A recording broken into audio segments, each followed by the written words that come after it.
السلام علیکم۔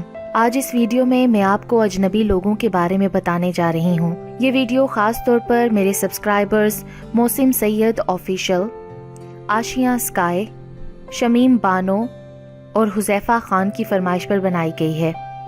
اس سے پہلے میرے YouTube channel Urdu centre plus کو سبسکرائب کر کے بیل نوٹیفیکیشن کو آن کر دیں تاکہ آپ میری تمام اپڈیٹ سے آگاہ رہیں اور میری ویڈیوز کو زیادہ سے زیادہ شیئر کر کے کار خیر میں شامل ہو جائیں۔ حضرت علی رضی اللہ تعالیٰ عنہ فرماتے ہیں، رشتے خون کے نہیں احساس کے ہوتے ہیں، اگر احساس ہو تو اجنبی بھی اپنے ہو جاتے ہیں اور اگر احساس نہ ہو تو اپنے بھی اجنبی ہو جاتے ہیں۔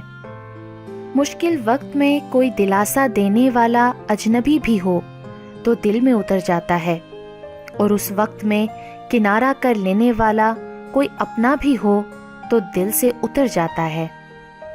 جو لوگ دل کے گھر میں بس جائیں اور ہر وقت یاد آئیں وہ کبھی اجنبی نہیں ہوتے۔ زندگی بھی ہر روز نئے رنگ بدلتی ہے، جب بھی ملتی ہے اجنبی سی لگتی ہے۔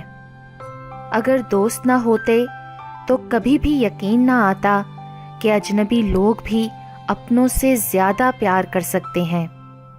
چہرے اجنبی ہو جائیں تو اتنا فرق نہیں پڑتا، لیکن جب لہجے اجنبی ہو جائیں تو بہت تکلیف ہوتی ہے۔ اسی لیے تو زمانے میں اجنبی ہوں میں کہ سارے لوگ فرشتے ہیں اور آدمی ہوں میں۔ کبھی کبھی وہ لوگ بھی اجنبی بن جاتے ہیں جو کہتے ہیں تمہاری عادت سی ہو گئی ہے۔ خوشیاں دینے والے تو اپنے ہوتے ہیں، مگر غم دینے والے بھی اجنبی نہیں ہوتے۔ اس دنیا میں اجنبی رہنا ہی بہتر ہے۔ لوگ بہت تکلیف دیتے ہیں اکثر اپنا بنا کر۔ اجنبی ہوتے تو اچھا تھا، کیونکہ جان پہچان فاصلے بڑھا دیتی ہے۔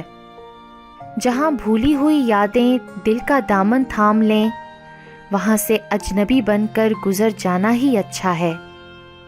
زندگی کا بھی عجیب قصہ ہے۔ آپ کے دکھ میں اجنبی تو حال پوچھتے ہیں، مگر اپنوں کو خبر تک نہیں ہوتی۔ جب کوئی اپنا اجنبی بن کر دوسروں کے قریب ہونے لگتا ہے تو پھر دوریوں کا احساس زیادہ ہونے لگتا ہے۔